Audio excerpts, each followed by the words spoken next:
The wrong woman will not just break your heart. She will cost you your peace, your purpose, and your eternal soul. Scripture doesn't whisper about this. It roars. And most Christian men are walking straight into the fire with their eyes wide open. Not today. I'm not here to bash women. I am here to protect you.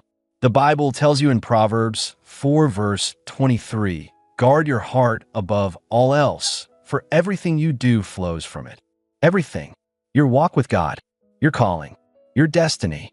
So if you let the wrong woman into your heart, everything downstream gets poisoned.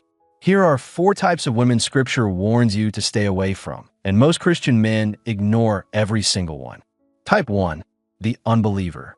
She's beautiful. She's kind. She loves you genuinely, but she does not love your God, and you think love is enough. It is not.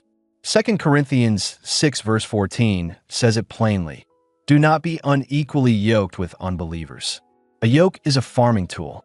2 animals bound together, forced to move in the same direction. If she is walking away from Christ, she is pulling you with her. You will not evangelize her into marriage. You will not love her into salvation. What will happen is, slowly, quietly, you will start compromising. Sunday worship becomes optional.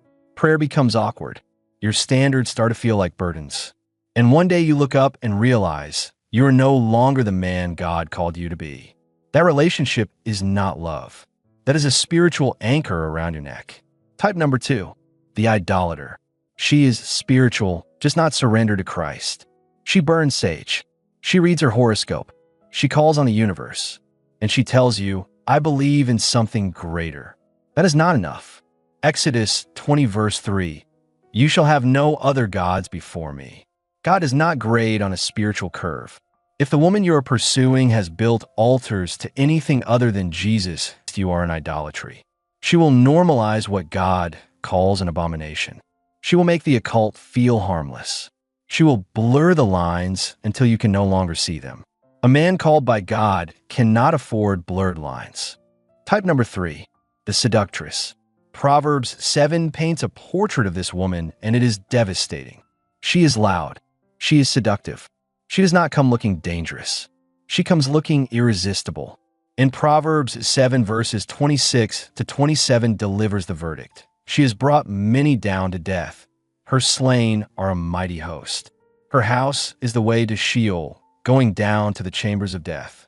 That is not a metaphor for heartbreak. That is a warning about your soul. She will pull you into sexual sin, and you will tell yourself you can stop anytime. You cannot. Sin is progressive. What starts as compromise ends in destruction. Joseph ran from Potiphar's wife. He did not negotiate. He did not explain himself. He fled. That is the model. When temptation wears a face, you run. Type number 4, the backslider who wants you to follow. This woman knows God. She grew up in the church. She knows the scriptures. She knows the worship songs. But she has walked away and she wants company. She is not in open rebellion. She is just drifting.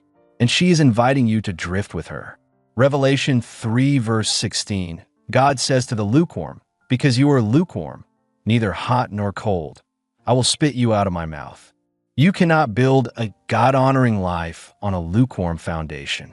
She is not your mission field. She is not your project. If she is not running toward Christ, she is running away from him. And a man cannot chase God and chase a woman who is fleeing him at the same time. So what do? First, stop lowering your standard in the name of grace. Grace does not mean accepting what God has warned you to avoid. Second, pursue a woman who pursues God. Proverbs 31 verse 30 says it directly. A woman who fears the Lord is to be praised, not a woman who performs Christianity. A woman who fears God, who kneels before him, who repents, who obeys. Third, guard your heart before God sends her. The woman God has for you is not hiding in compromise. She is not waiting for you to lower your standards. She is waiting for you to become the man worthy of her. Become that man first. Right now, today, I need you to ask yourself one question. Is the woman in my life pulling me closer to Christ or further away? If she is pulling you away, don't ignore it. Let right if you can. Speak truth. Set boundaries. Call higher. But if it continues to pull you into sin, then you already know what must be done. Gospel of Matthew 5, verse 29 reminds us, nothing is worth losing your soul. Not comfort, not attachment, not a relationship. Choose Christ, even when it costs you.